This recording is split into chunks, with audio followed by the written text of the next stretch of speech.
सभी साथियों को जय मां शीतला।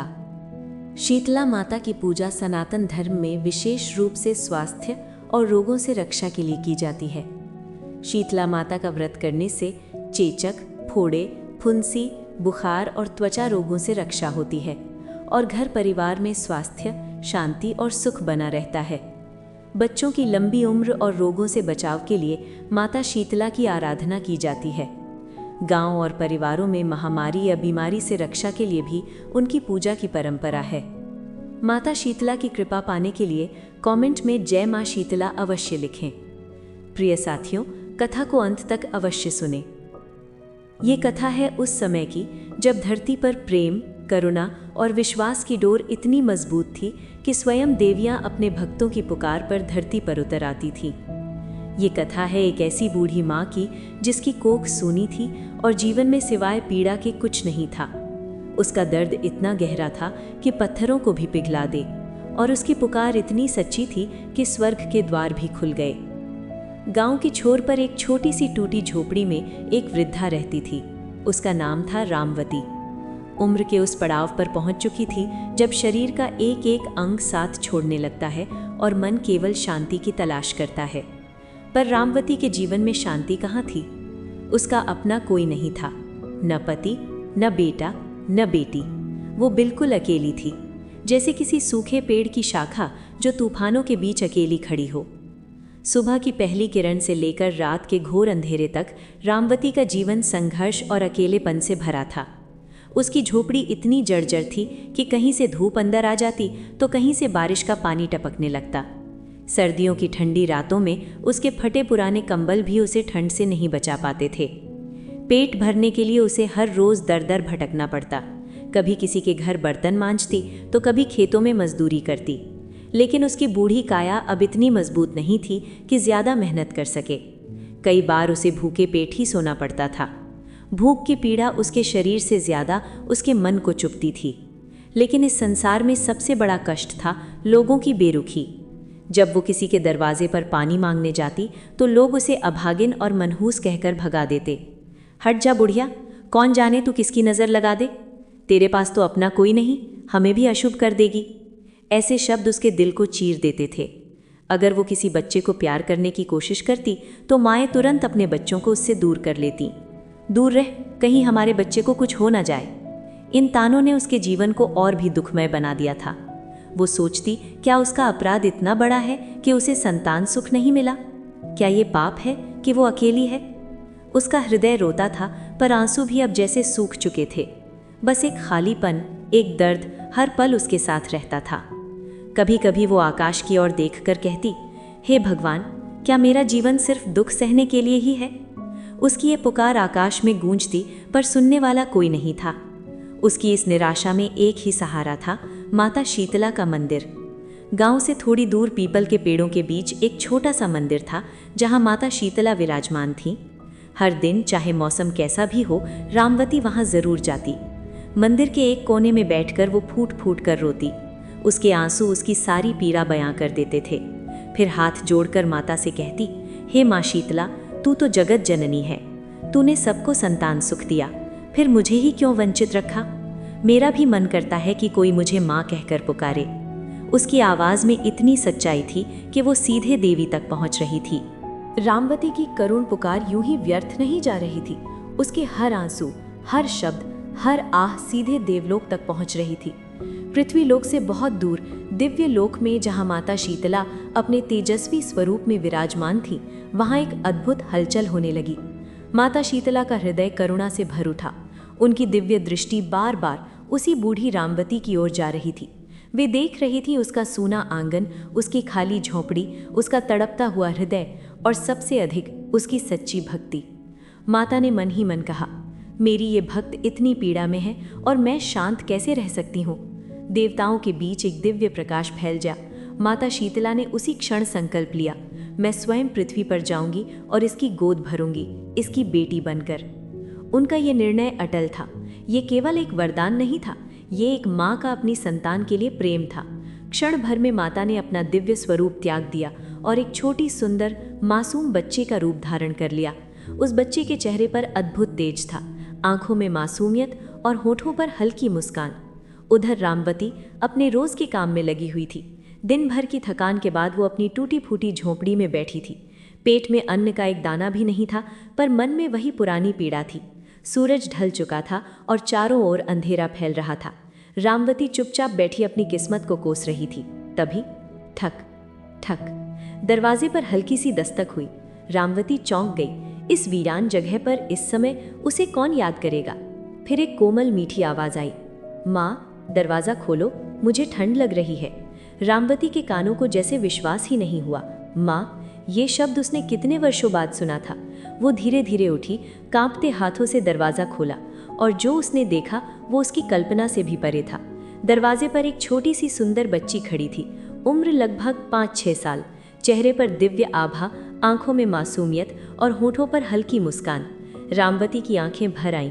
बेटी, तू कौन है? यहाँ कैसे आई? बच्ची मुस्कुराई और बोली, माँ, मैं रास्ता भूल गई हूँ, क्या मैं अंदर आ सकती हूँ? उसकी आवाज़ में इतनी मिठास और अपनापन था कि रामवती का हृदय पिघल गया। उसने तुरंत बच्ची को अंदर बुलाया और उसे गले से लगा लिया। जैसे ही उसने बच्ची को छुआ, उसके शरीर में एक अजीब सी शांति दौड़ गई, जैसे वर्षों की पीड़ा एक ही पल में कम हो गई हो। रामवती ने उसे अपने पास बिठाया, अपने फटे हुए कपड़े से उसे ढका और बोली, अब तू कहीं नहीं जाएगी, तू यहीं रहेगी, मेरी बेटी बनकर। बच्ची ने मुस्कुराकर कहा, जैसा आप चाहे माँ। उस दिन से रामवती का जीवन बदल गया। उसने उस बच्ची का नाम रखा शीतल। शीतल कोई साधारण बच्ची नहीं थी, वो हर काम में निपुण, हर बात में समझदार और हर पल में स्नेह से भरी हुई थी। सुबह होते ही वो उठ जाती, झोंपड़ी साफ करती, पानी भर कर लाती, रामवती के लिए लकड़ियाँ जुटाती और जब रामवती थक जाती तो उसके पैर दबाती। रामवती को विश्वास ही नहीं होता था कि उसकी जिंदगी में इतना सुख भी आ सकता है। अब उसकी झोंपड़ी में सन्नाटा नहीं, हंसी गूंजती थी। जहाँ पहले आंसू थे वहाँ अब मुस्कान थी। जहाँ अकेलापन था वहाँ अब माँ कहने वाली एक प्यारी आवाज़ थी। जब भी शीतल उसे माँ कहकर पुकारती, रामवती का दिल भर आता। वो उसे गोद में बिठाकर उसके बाल सहलाती और सोचती, हे माँ शीतला, तूने मेरी सुन ली, तूने मेरी गोद भर दी। अब उसे किसी के ताने सुनाई नहीं देते थे। गांव वाले जो उसे मनहूस कहते थे, अब वही लोग आश्चर्य से उसे देखने लगे थे। रामवती का चेहरा अब खिलने लगा था, उसकी आंखों में चमक लौट आई थी। वो हर पल उस सुख को जी रही थी जिसका उसने वर्षों तक सपना देखा था। लेकिन क्या ये सुख हमेशा रहने वाला था? क्या ये खुशी सदा के लिए उसकी झोंपड़ी में बसने वाली थी? या फिर नियति कुछ और ही लिख चुकी थी? समय धीरे धीरे बीत रहा था। रामवती और शीतल का जीवन अब एक दूसरे के बिना अधूरा हो चुका था। हर सुबह शीतल की मीठी आवाज़ से शुरू होती और हर रात उसकी हंसी के साथ ख़त्म होती। रामवती अब अपने सारे दुख भूल चुकी थी। उसे लगता था जैसे भगवान ने उसके जीवन की सारी कमी पूरी कर दी हो। लेकिन जैसा अक्सर होता है, जब जीवन में बहुत ज़्यादा खुशी आती है तो कहीं ना कहीं एक अनजाना डर भी जन्म लेने लगता है। रामवती के मन में भी कभी कभी एक भय उठता, कहीं मेरी ये खुशी मुझसे छिन न जाए। वो तुरंत इस विचार को झटक देती और शीतल को सीने से और कसकर लगा लेती। एक दिन सुबह का समय था। सूरज की हल्की किरणें झोपड़ी के अंदर आ रही थी। रामवती की आंख खुली। उसने आदत के अनुसार पुकारा, शीतल बेटा, पर कोई जवाब नहीं आया। वो मुस्कुराई और सोची, शायद बाहर पानी भरने गई होगी। कुछ देर बीती, फिर 1 घंटा, फिर 2 घंटे, लेकिन शीतल वापस नहीं आई। अब रामवती का दिल घबराने लगा। वो तुरंत उठी और बाहर निकल गई। शीतल, ओ शीतल, मेरी बच्ची कहाँ है तू? वो गांव की हर गली में दौड़ी, तालाब के किनारे गई, मंदिर के पास ढूंढा, हर जगह पुकारा, शीतल, माँ को छोड़कर कहाँ चली गई? उसकी आवाज़ कांप रही थी, आंखों से आंसू रुक नहीं रहे थे। लोग फिर इकट्ठा होने लगे। कुछ लोग ताने मारने लगे, कहाँ से लाई थी बुढ़िया उस बच्ची को? देखा, छोड़कर चली गई ना। ऐसी मनहूस औरत के पास कौन टिकेगा? लेकिन इस बार रामवती को किसी की बात सुनाई ही नहीं दे रही थी। उसका पूरा संसार, उसकी पूरी जिंदगी फिर से उजड़ चुकी थी। वो थक कर जमीन पर बैठ गई।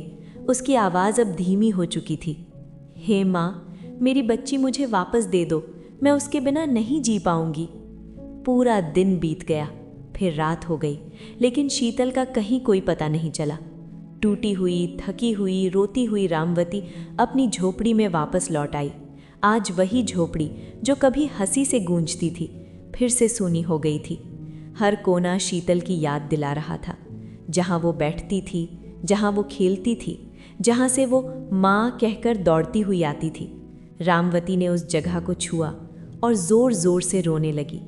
उस रात उसने कुछ नहीं खाया, न पानी पिया, बस शीतल को याद करते करते वहीं लेट गई। आंखों में आंसू, दिल में दर्द और होठों पर एक ही नाम, शीतल, मेरी बच्ची। रोते रोते कब उसकी आंख लग गई उसे पता ही नहीं चला। और तभी एक दिव्य प्रकाश पूरी झोपड़ी में फैल गया। रामवती ने स्वप्न में देखा, चारों ओर उजाला ही उजाला है और उस उजाले के बीच एक दिव्य स्वरूप प्रकट हुआ। वो कोई और नहीं, स्वयं माता शीतला थी। उनका स्वरूप अत्यंत तेजस्वी था, चेहरे पर शांति, आंखों में करुणा। रामवती उन्हें देखते ही रोते हुए उनके चरणों में गिर पड़ी। हे माँ, मेरी शीतल कहाँ है? मुझे मेरी बेटी लौटा दो। माता शीतला ने उसे प्रेम से उठाया और मधुर स्वर में बोली, रामवती, रो मत। जिसे तू अपनी बेटी समझ रही थी, वो कोई साधारण बालिका नहीं थी। रामवती की सांसें थम गई। माता ने आगे कहा, वो मैं ही थी, मैं स्वयं तेरी बेटी बनकर आई थी। ये सुनते ही रामवती का शरीर कांप उठा।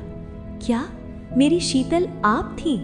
उसकी आंखों से आंसुओं की धारा बहने लगी, लेकिन इस बार ये आंसू दुख के नहीं, बल्कि आश्चर्य, भक्ति और कृतज्ञता के थे।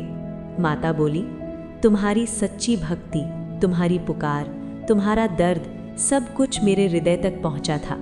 तुम्हें मातृत्व का सुख देने के लिए ही मैं स्वयं तेरे घर आई।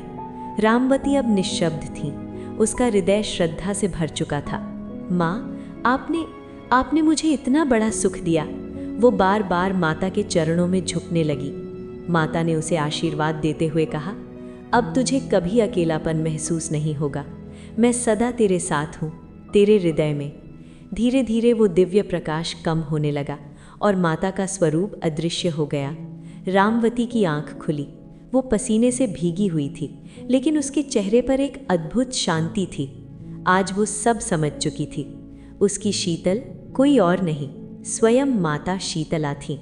स्वप्न से जागने के बाद रामवती का जीवन पहले जैसा नहीं रहा। सब कुछ बदल चुका था। झोंपड़ी वही थी, हालात वही थे, पर उसका मन अब वैसा नहीं था। पहले जहां हर सुबह दर्द लेकर आती थी, अब वही सुबह एक नई शांति लेकर आती थी। रामवती की आंखों में अब आंसू तो आते थे, लेकिन वे आंसू दुख के नहीं, बल्कि कृतज्ञता और भक्ति के होते थे। वो बार बार उसी बात को याद करती, स्वयं माता मेरी बेटी बनकर आई थी। ये सोचकर ही उसका हृदय आनंद से भर जाता। अब उसे किसी के ताने चुभते नहीं थे। गांव वाले चाहे कुछ भी कहते, रामवती बस मुस्कुरा देती, क्योंकि अब उसे सच्चाई पता थी। वो अभागिन नहीं थी, बल्कि सबसे भाग्यशाली थी। जिसे लोग मनहूस कहते थे, उसी के आंगन में स्वयं माता आई थी। अब रामवती हर दिन पहले से भी अधिक श्रद्धा के साथ माता शीतला के मंदिर जाने लगी। लेकिन एक फर्क था, पहले वो वहां रोने जाती थी, अब वो वहां मुस्कुराने जाती थी। मंदिर के उसी कोने में बैठकर वो आंखें बंद करती और मन ही मन कहती, माँ, तू कहीं गई नहीं है, तू तो यहीं है, मेरे पास, मेरे हृदय में। उसका मन अब पूर्ण हो चुका था। उसे अब किसी सहारे की जरूरत नहीं थी, क्योंकि उसे सबसे बड़ा सहारा मिल चुका था, माता का साथ। धीरे धीरे गांव के लोग भी रामवती में आए इस बदलाव को देखने लगे। पहले जो उसे ताने मारते थे, अब वही लोग उसके पास आकर पूछते, रामवती, तुझ में इतना बदलाव कैसे आ गया? रामवती बस मुस्कुरा कर कहती, जब माता का आशीर्वाद मिल जाए तो जीवन अपने आप बदल जाता है। अब वो दूसरों को भी यही सिखाने लगी कि सच्ची भक्ति क्या होती है। वो कहती, माता को पाने के लिए धन नहीं, सच्चा दिल चाहिए, सच्ची पुकार चाहिए। रामवती की झोंपड़ी अब भले ही कच्ची थी, लेकिन उसका मन एक मंदिर बन चुका था। वो हर समय माता का नाम जपती रहती, जय माँ शीतला, जय माँ शीतला। और सच ही कहा गया है, जहाँ सच्ची भक्ति होती है, वहाँ स्वयं भगवान को भी आना पड़ता है। रामवती ने भले ही अपनी बेटी को खो दिया, लेकिन उसने अपनी माँ को पा लिया, और यही इस कथा का सबसे बड़ा सत्य है।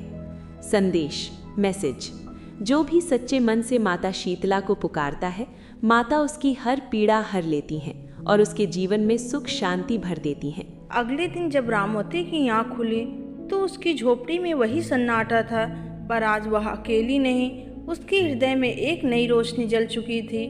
अब उसे समझ आ चुका था कि उसकी शीतल कोई साधारण बच्ची नहीं, बल्कि स्वयं माता शीतला थी। उसकी आंखों में आंसू थे, लेकिन अब उनके दर्द नहीं, बल्कि कृतज्ञता और भक्ति थी। वह धीरे धीरे उठी। उसने हाथ जोड़कर कहा, हे माँ, तूने मुझे माँ बनने का जो सुख दिया है, उसके लिए मैं तेरा जीवन भर धन्यवाद करती रहूंगी। अब रामवती किसी से कुछ नहीं मांगती थी, उसे सब कुछ मिल चुका था। माता का प्रेम और सच्ची भक्ति का आशीर्वाद। उसकी झोपड़ी भले ही कच्ची थी, लेकिन अब वह किसी मंदिर से कम नहीं थी, क्योंकि वहाँ एक ऐसी माँ रहती थी जिसे स्वयं देवी ने बेटी बनकर ममता का सुख दिया। यही सच्ची भक्ति का फल है। जहाँ पुकार सच्ची हो, वहाँ माता स्वयं आ जाती हैं। जय माँ शीतला।